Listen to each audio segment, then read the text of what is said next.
the fight being brought to them, right? You've got a Venomancer who can sit in the lane. You've got a Medusa who also just kind of wants to, you know, just stay there and just... Is this gonna pay off for them though? It can. If you're forcing objectives and your opponents are forced to deal or respond to you, then it can work absolutely, especially with Abaddon backing those heroes up. It's absolutely can be huge. Make it harder for Liquid to engage them. But with have pretty strong laning heroes, Taiga has consistently in every game he's played Enchantress like won his lane and dominated the mid game in an effective way. And they've also it's kind of like similar features on the Liquid side as well. Warlock is better at being defensive.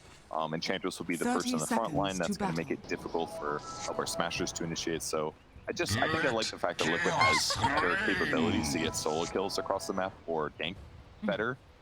With the exception of reacting to either Venomancer or Dusa being tanked front line. It just should be easier for Liquid to get kills.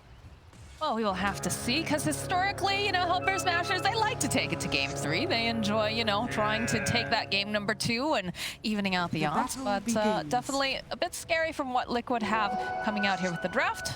But again, like we said, a lot of these kind of bread and butter picks, you know, we've seen plenty of Tofu on that Abaddon. He'll be able to go and just try to keep people alive, take up a lot of that damage too. So it'll be interesting. I'm excited to see who's going to be making the first moves. Oh, both players messing up their blocks. Sumail easy breezy himself. Messed up his block at the tier 2, and then Stormstormer let one through as well. So everybody sucks in the mid lane. I was gonna say something nice, Purge. I was gonna be like, one person. What is happening? When are you the positive one in this duo? What happened to you over there? I'm gonna just blame it on the fact that you're lonely because you're not hanging out with us over here in Sweden. So far completely fair in the similar last hits in the mid lane, so it'll be okay. No major thing happening. Such a Purge way of being positive. It'll be okay. It's fine. Sorry. Continue. They both make mistakes, and it's really hard to like point out major errors for sure. Venomancer, very strong laning hero classically against Void, so that last pick is generally going to be seen as great for Rasmus here in the safe lane. Decent harassment potential against Slardar, and Tofu should be able to offset a lot of the major damage coming from Slardar. But Medusa is a really slow hero, so she's got to be a little bit careful if Taiga is able to get a bit up.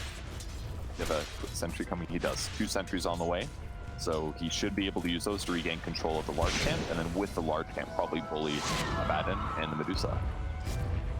This lane feels like it is going to be a bit of a struggle here for the Smashers. You can see Tofu best that he can, but obviously it has to be careful in his positioning, especially as you get more levels online for the Enchantress and the Slardar. For now, great damage so far by Taiga. Still got a salve.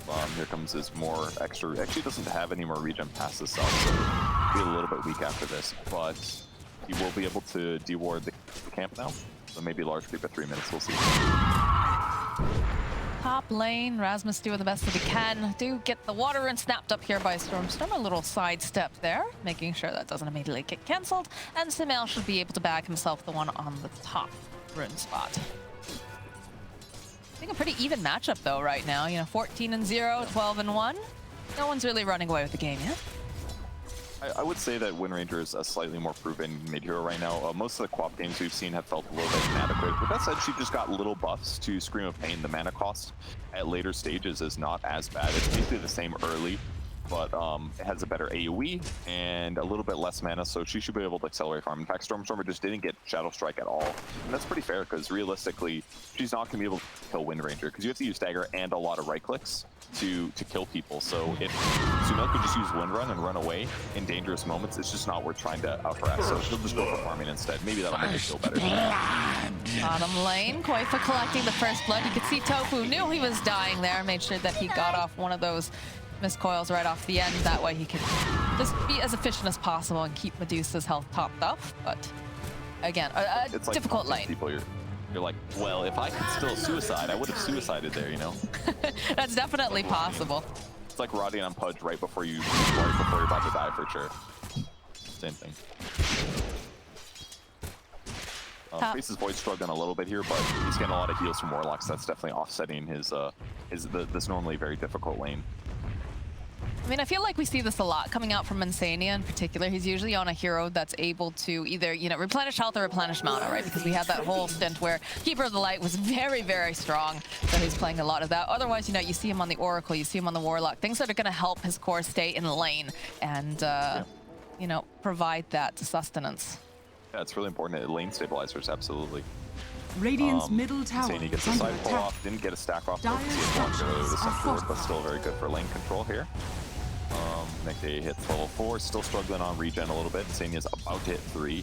This is going to give a much better heal towards McKay. An extra 120 HP every time. They're quite forward here, overground smashes. Look at this, immediately backing off the centaur though, just running over. We'll put out a little bit of damage here. But that's scary.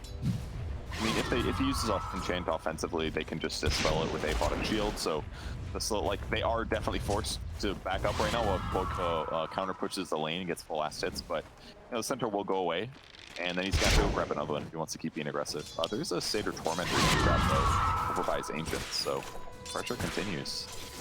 I'm just thinking in terms of, you know, if they're able to stun lock up Tofu there, that could be potentially a problem because he can't shield himself if he is the one who is indeed stunned up. So I don't think the play yet, I don't think, is going after Ace. Probably not. Mid lane's still really even here. Stormstormer getting more mana due to having blink capabilities. Rasmus gets low.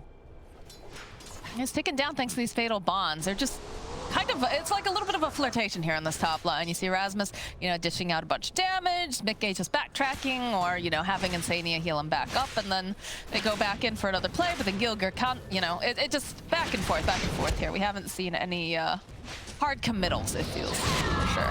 Yeah, I would not want to play this lane in the slightest if I was Faces Void if I didn't have Warlock. It's doable here, but without Warlock, it would just be awful. Oh no, the Hellbear Smasher! He's turned on his family. He's a traitor. That's fine though. It'll die now. Just a little bit of, just did a little clapping.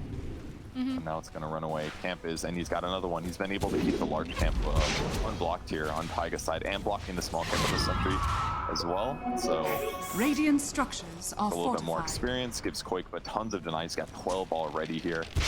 And that's going to put Medusa a little bit behind where they would want to be. And there aren't really any stacks made yet either. Here comes Stormstorm rotation though, top. Might be able to use a Sonic Wave and they take down McKay, easy peasy. There's not any way that Insania can save him from that this time around. Yeah, and that wouldn't happen if he was full HP, honestly. Like, keeping his HP at around, what, 70, 80%? It was enough with the Rolling Boulder and the Smash and the ulti. So, still no dagger points, but they just got the tower. That is a huge play by Hellbear Smashers, actually. They actually kept the Void down a little bit. Bottom lane, the bashes are real. Oh, that power shot not connecting, but it still is going for. Will get the kill on Tofu, and Taiga will get Ace's curry. And they're still making plays down here. They want this kill. Gilger has made his way down though, but there's too much damage coming out from Sumail. So they'll get that kill. Looks like Koifa probably going to pay for this, as Stormstormer is also here. For Liquid, getting 2 kills for the one. They're not going to take the tower, unfortunately, but Sumail got some experience, got some good power shots in. Not the worst. Insania picking up some levels on the mid lane. Now that the safe lane has been, now that tower's dead, there's no reason for Insania to try to play top anymore. It's just way too dangerous because the rundown distance is so far. There's no safety from a tower. He basically has to TP every time. So just pick up levels on the mid lane to try to get 6 faster, but losing that safe lane tower is going to make things tough. McKay's not going to be able to get as many creep kills. Venomancer's can be able to control the jungle very well. He picked up a fast Tranquil Boots to basically offset any regen needs he has, and he's going to go for a Veil afterwards. A great way to amplify Venomancer's damage and his teammates as well. Very good with Queen and Ping, and Magnetize from First Spirit as well, so this fast Veil will be really useful. You can see that they're just kind of struggling here to push Rasmus out of this lane. And again, this is a hero that he really enjoys playing, knows the ins and outs very, very well. So it will be difficult here unless they have a large rotation to get rid of this pesky Hydralisk. Smoke under a ward by Queen of Pain Earth Spirit. They definitely saw that one, so we'll see how they react. Stormstormer's almost got Blink maxed out, still hasn't gotten Shadow Strike yet. Kind of an interesting build, but absolutely can work here. And looks like Insania is going to be the one that tanks it here. Gets spotted by the Plague Ward. He's only level 4 hero though. Dire's middle tower. Oh, they go right past him. Stormstormer Stormer, though, should be happy with this. They have to be careful they don't line up too hard here as Insania taking down. They go for the Chronosphere. They take down Insania, but Sumail is here, and they're just bursting down this Queen of Pain, plus the Shackle power shot coming out. Down will go Stormer. Now Mickey chasing after Gilgear is just going to push them away from his jungle. That's the power of the Cena smoke. They absolutely knew there was a rotation coming. They moved Insania towards a tower. Sumail TP'd at the perfect time. Mickey was in perfect position, so getting the storm absolutely accelerated it. Top lane, they're still hunting. They want to get rid of Rasmus. Mickey has had enough of this bullying. The bit won't go out. A couple of these bashes, though. Mickey needs a little bit of help here. I think he's going to be all right. He's going to be very close here, but no, he's got that heal on him. He's got the backtrack. He is fine. As Taiga here in the bottom lane, he's just poking at Tofu. Does have to be careful because there is Stormer making his own rotation. Off for Wolf, just nibbling over here, but you can see that Storm is here. Taiga playing very carefully here, decides, all right. Oh, maybe they go back in, though. There's Koifa. No Blink Dagger just yet. Double fluffy hat on the Enchantress. A little surprised Rasmus didn't get 2 points in Venomous Scale because it's a huge damage increase. With that said, Poison Sting is amazing against Faceless Void, so maybe that's part of the reason. But I wonder if he would have died maybe if he had more Gale, or if he had his ulti and a lot of enough mana, it would have gotten a kill too. Either way, it's fine. Still making space. They push out the lane, so Mickey is going to jungle now. He's got a Possessed Mask as well, a great item to accelerate his jungling. And the network is still even, so everything's pretty fine for Liquid despite the early tower damage.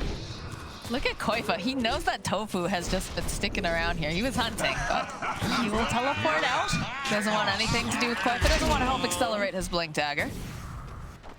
And Taiga's just taking over the woods here. They've got a lot of map presence right now coming out from the side of Liquid.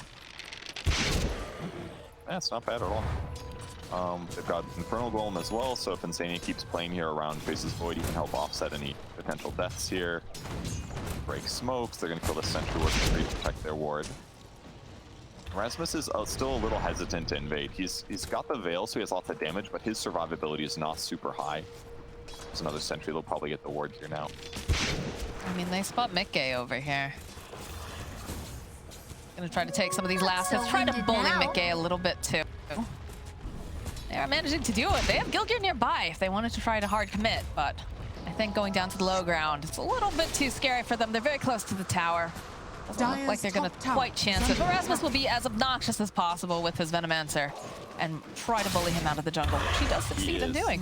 Succeeding, yeah, that part is going really good for him. Lost the catapult for Storm, unfortunately, but it's getting a little closer, forcing Void to cross the map a little bit has been helpful. Hellfire Smashers are effectively warded into the jungle as well, so they know that they can control this now. It's pretty good for Veno, but on the same vein, the same thing's happening on the other side of the map. Liquid's finally invading the enemy side of the map. Sumail has Maelstrom finished. He could dive this. A little dangerous. There's a lot of people nearby. Taiga, all right, Koifa's here. The blink is then revealed as they get the jump over here onto Tofu. He's not level 6 just yet. They go and they drop the rock. They'll chase them right away here. Tofu's taking down 2 of these bombs that were on the back lines. They're just going to push them away with the Magnetize, but that is, of course, the Chaotic Offering that just got dropped. If they didn't manage... They got 1 kill. They power shot Tofu ran to safety, but not completely bad for them.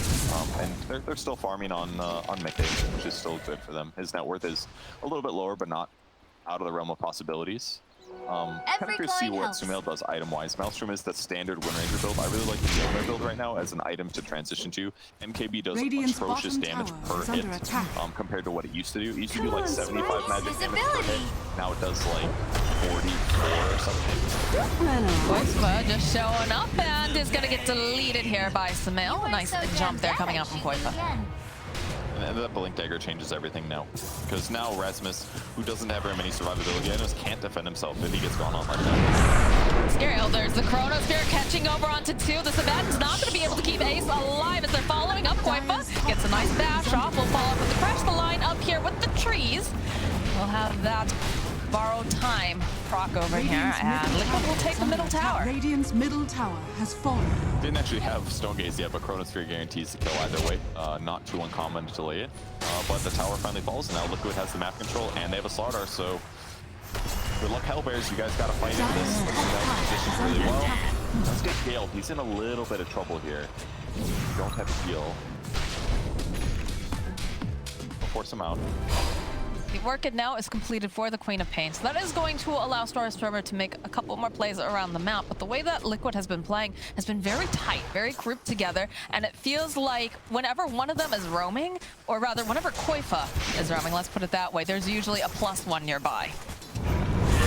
Oh. Okay, there it is. Misery of the Orchid. There's the Sonic Wave. Is it going to be enough then to take that spell? He's taking him down, yes.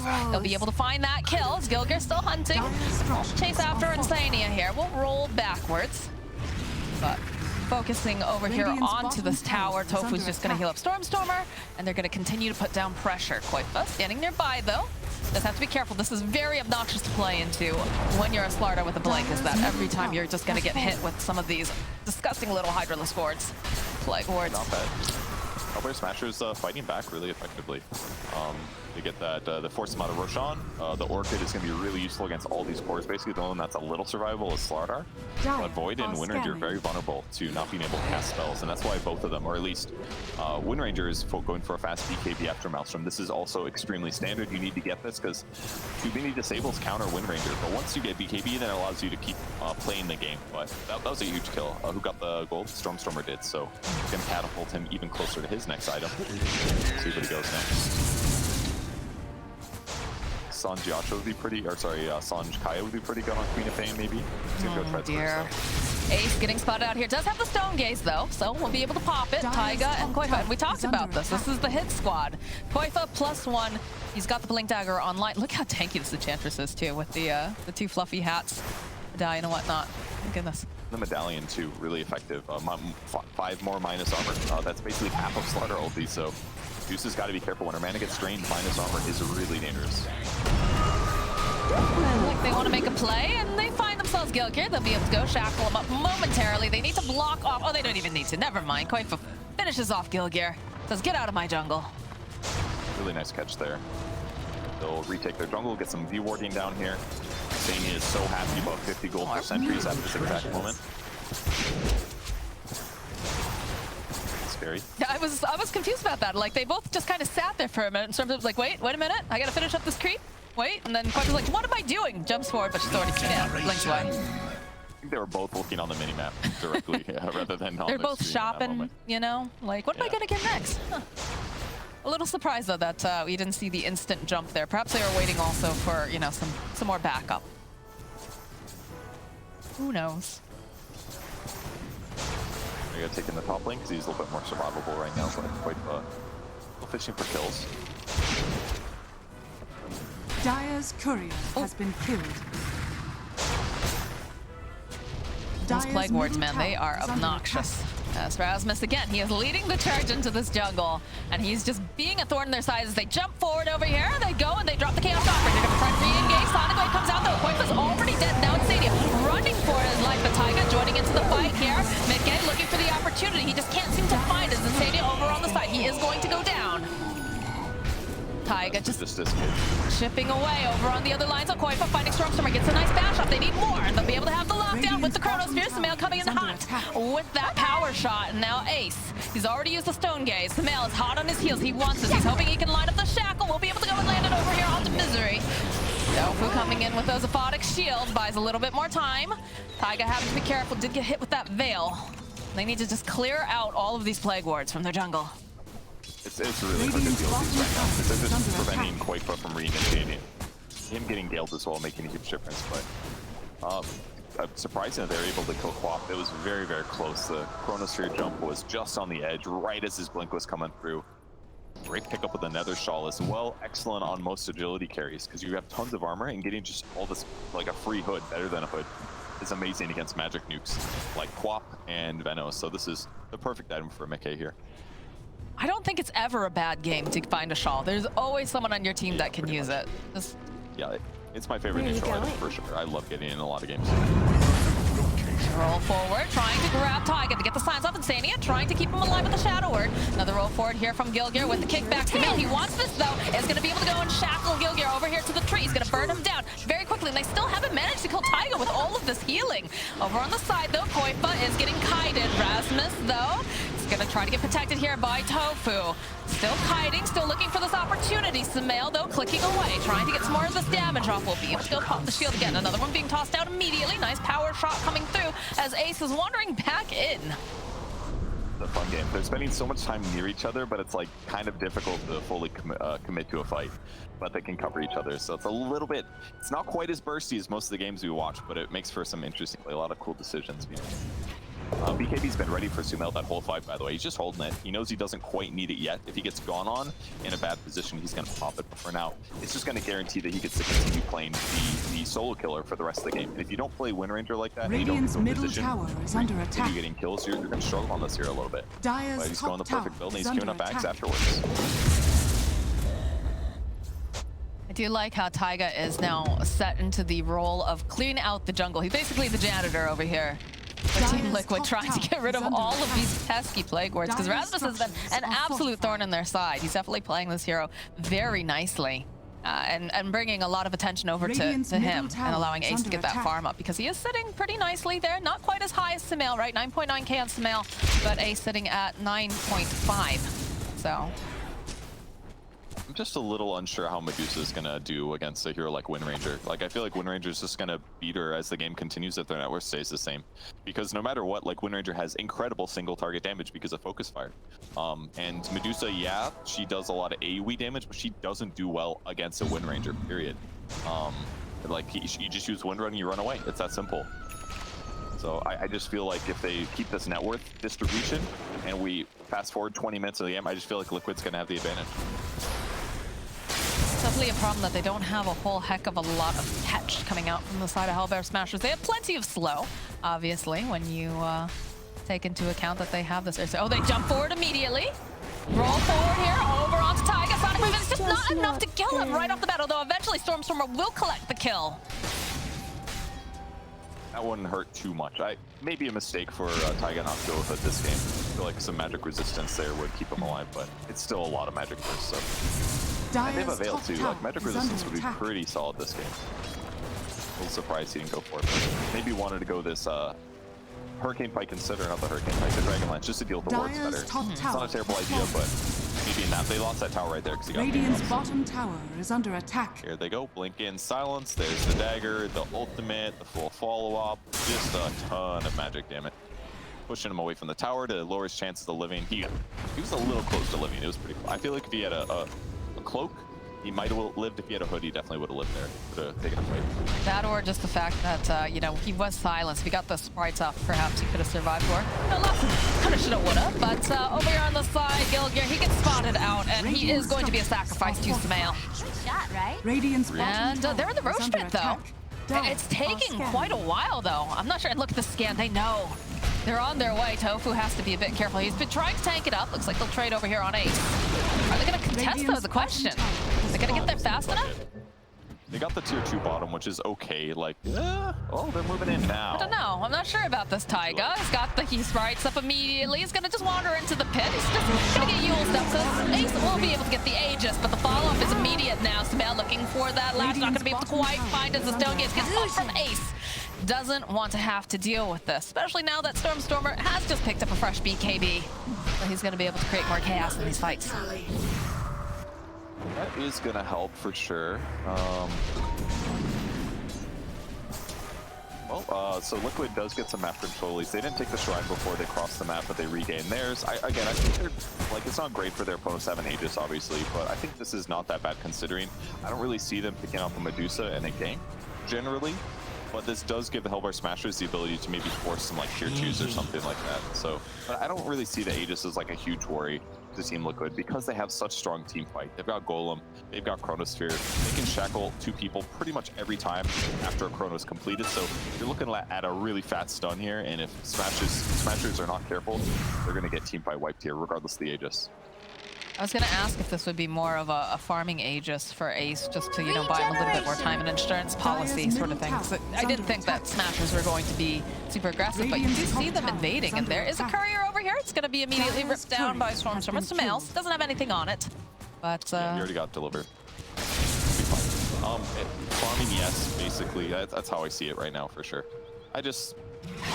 It allows them to be a little bit aggressive in their positioning, but unless they get a pick off, I don't really see them taking a tower. Rasmus doing the right thing. He's cutting the bot creep wave that they caught mid and bot. It becomes very difficult for their opponents to push, but that's going to rotate Sumail to his mid lane. Mid lane as well. He's almost for sure going to cut the next creep wave, and they just don't want to engage right now because it's a little dangerous. And in the same vein, Mickey is pressuring bottom, knowing that he's relatively difficult to kill. They don't have solutions now that he has Manta. And, well, they've got the axe completed here for Ace. They'll throw down the upheaval, try to slow them down just a little bit. The Sonic Wave, oh, not close enough. The zero times combo, Moxie. You don't need an Arcana for that one. No, you don't. That's an oof, for sure. But they are rotating back bottom now. They want to deal with Mickey. I don't believe they have vision. The roll forward. Oh, they have the Yules, though. They can set up the silence as well. They've got the Veil. This is the kind of damage that we were talking about, although they don't manage to quite land that Poison Nova over here. Does have the Magnetize, though, on Mickey, and he's just trying to run away from the Gale. He's got that Poison Sting on him, and it's just so slow. But where's your lockdown here? Where's your lockdown, Smashers? That was insane patience from Mickey. I would have meant it off at the First Spirit Silence or the Gale or something, but he was just terrified that Quaff was going to show up at any time and orchid him immediately afterwards, and then he would die. But he just was patient the whole time. He knew he was relatively safe. They basically get a lot out of that movement for Liquid. They accomplished everything they wanted. They sniped a courier, they cut the mid wave, they cut the bot wave, and eventually Hellbear Smashers had to back up. They didn't get the tier 2 tower. They didn't use really big cooldowns. Aegis is a little bit closer to going away now. So great movements there by Liquid. They've almost got Ags on Wind Ranger, which is going to give them a lot of evasion. 30% base it gives now. It doesn't give as much movement speed as before, but still will be. So here's the roll in, the gank on Enchantress. Look how quick he is with that healing ward on him. Upheaval helps a lot too. Oh, there it is. That was really close. That was actually really close. It wouldn't have killed him. It was still a poor use. Dire's middle tower is under attack. Easy breezy. Sounded like the slow on Quaff's ulti sounded like the old like AT&T like call, right? Didn't it? Like phone jingle. Yeah. I wonder if that had anything to do Texting with was it. like really fancy. You're like, oh, you gotta pay 10 cents every time you send a text. Now I'm talking even older than that, dude. I'm talking the before texting. Not going all the way back to rotary phones, but definitely sounded very strange there as Mickey putting some pressure here on this top tower. And everyone's really kind of spread out. You can see the Smashers are focusing over on the tier 2 in the bottom area. Radiant's top tower is under attack. Trying to just get something done here. They're still working on the tier 1. For the cheap price of 322, we can roll. I don't have that kind of money. This game is going so good for Liquid right now. Mickey just takes it to tower on pressure. They're doing such a good job. They hold this plane in the area. That way, if anybody comes back to counter push this, they can get a kill. He sits here, and yeah, Smashers take a tier 1, but it's going to be Gilger. Let's see if he gets... He takes the bait. Up's coming too. Oh, the roll forward immediately. Eventually, yeah, there it is. Koifa jumping right on in. They do have the size, but he's got the Manta, like we talked about. He's going to be able to backtrack away. There's hunting over here on the side, but oh, Koifa pops the BKB, just takes down Gilgear. Over in the bottom lane, Tofu has been left behind. He does indeed pop the Taiga. This is kind of all over the place here. I think we've yet to see like one really big team fight, Urge. It's difficult for Hellbears to force Liquid to fight, and Liquid is just way ahead of time, anticipating what's going to happen. So that's why, like, when they get at buildings, Mickey's like already threatening tier 3s. They're just reading the map and reading what Hellbears are doing, and it's difficult for Hellbears to stop it because of the nature of their heroes. Abaddon does not contribute to ganks at all. He's a counter initiator support. First Spirit is great at initiating, as is Quap, but that's it. Venomancer is just okay. Gale is very counterable here, and having Time Walk to be able to jump away for it already just does enough. It's considered that they don't have lockdown as Koifa immediately the size comes out from Storm Tower, but the shackle and latches off to the side. Sumail just going to rip him apart as Koifa will be the one who gets the kill. That was cool. Nice play by Koifa to basically keep his hero in that position. I didn't see exactly how it started, but he knew his BKB was gone. Good. Oh. I think that's an Axe. That's an Axe on Medusa. Yeah, he's had that. Stuns. He has had that Radiance for a bit here. It's okay. We talked about that way earlier. Roll on in here, but they have to be careful. Mickey is here, and they put a decent amount of damage. They do have the BKB, so Gilgear will fall. They have to be careful again. They've got Insania nearby. He does have the chaotic offering. You've got many things if they want to go back in. That Shadow Word Shard also helping quite a bit here, but is under attack. I don't know. How do you approach this fight right now if you're Hellbear Smashers? Because, you know, you've got heroes that want to stand their ground, that want you to come to them. And look at this, Rasmus here. He's trying. He's being as pesky as he can, but it just doesn't feel quite as effective as he used to be. As Sumail, when running over, looking for the Jackal, manages to land it. They get the bottom shield up, but look at this damage coming out. It's just not looking like Rasmus is going to be able to survive this as the power shot comes through, and down goes the Venomancer. Any deader. Sumail does basically an infinite amount of damage with Radiant's focus fire. It's middle just way tower too much is under attack. to keep him alive, and they just don't have good enough AoE stuns to offset it. Yeah, the Venomancer did pretty good in the lane, but not quite good enough. And yeah, Deuce is gonna make up for some of these stun deficiencies with the Ag spill, but the game's feeling really hard for Hellbear. It just feels like Liquid is not really punishable. I'm also concerned because look at the Radiant's vision middle tower that Liquid has has been up and denied. around the map too. It's just so hard for the Smashers to get out of their base and to farm or do anything because they, you know, look at this. We're even seeing now that Gilgear says we got to get rid of these wards. We're going to get ourselves, you know, a gem, try to make some space again. But the threat coming out from Liquid is just so scary. Oh, and a Mindbreaker drop. Perfect Wind Ranger item. It's basically like it's better than a Javelin.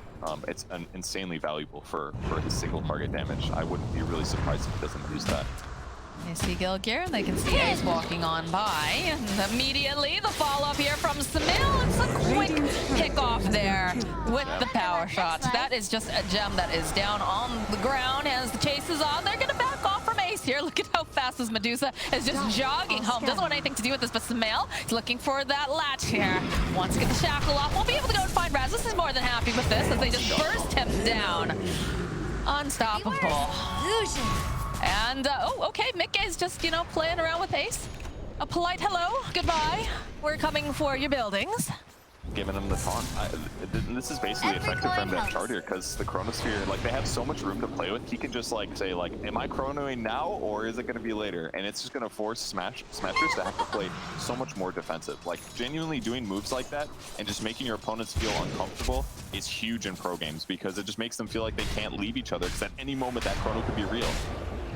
And there's, like, no punish either for him doing that because their disables are weak. Regeneration. Almost have a completed Desolator now for Sumail. He's already gotten a nice present in the form of a gem, and he's just got a lot of control this game. Just the way that Liquid is playing together with the lockdown that they have, it's too scary. The Smashers here. Oh my gosh, Gilgear just trying to do, you know, a little bit of something here. I was looking for the power shot. We'll sidestep it nicely. Stormer was providing some support there, saying, you can do it, buddy, you can sidestep it, but otherwise can't do much of anything else. His damage is just a little bit low. Hadn't picked up the Mindbreaker yet, but still looking pretty good for Liquid across the map. Their wards are great. Menge gets to play up aggressive. Basically, all of their heroes just feel unkillable at this point, and you have to worry about Slaughter jumping out of nowhere and killing you. And anytime he's been farming, picking up an Axe here. Haven't seen one of these in a while, but still a great item. There's puddles everywhere. Regen, armor, and status resistance if he goes in. Very effective for initiating. All right, Purge, how many Plague Wards do you think have been weeded out by Liquid? I'm gonna say 40. That's my guess. I'm gonna go with 41. 48. 42? Oh, man. Oh, no. Rasmus, though, caught in the middle of the puddle. He is just obliterated here as they go, and they find themselves a Gilgear over here on the side. Stonegate does get used. See, Mickey is going to tie a little bit of time off here on the side, and he's looking for the Chronosphere. He just goes in immediately, finds himself this Medusa. The rest of the team is here. They've got plenty of damage, but they do get the Sonic Wave off, so they'll bash them up. But again, they follow up with that chaotic offering, and she's tanky, but she's not tanky enough, Purge, because down goes Medusa. And the hunt is on. They're chasing after Rasmus. They'll be able to find the Venomancer. Tofu now running for his life, but Mickey says, come back here. He still wants this as he just chases after him. He's looking to get these bashes off. He's like, okay, you know, maybe I'll back off. Feels like Koifa doesn't want to, though, and no, he does not, as he chases Tofu all the way into the base. The Bash brothers are real, and Sumail will clean up over on Stormstormer. Easy breezy. Yeah, it's got the Mindbreaker and the Death Side. Easy kill. And everybody in Liquid is so farmed. Everyone has items this game. Ags on Warlock, they just feel like they can do whatever they want because their cores are tanky enough. They are doing whatever they want. So they just, like 1 or 2 of the heroes can just always be hitting creeps. Normally you have to sit as 5 like all game.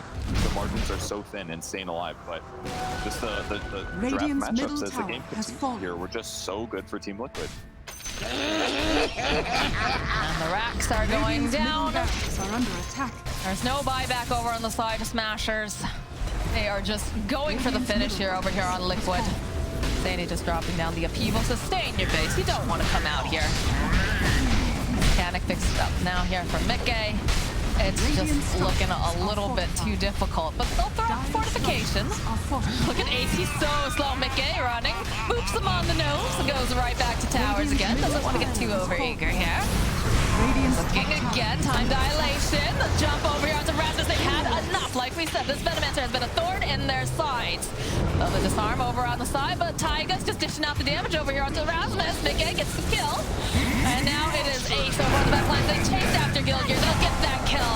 And there's just no mana left here over on Ace. Mickey, though, he doesn't want to stare at her beautiful face just yet. It eventually does turn to stone again. But they'll go right back to hitting the buildings. Hoytman, though, he wants this. He wants this really badly. We'll end up rocking, but he went just a little bit too far. That puddle gives you some regen, but not quite enough there, friend.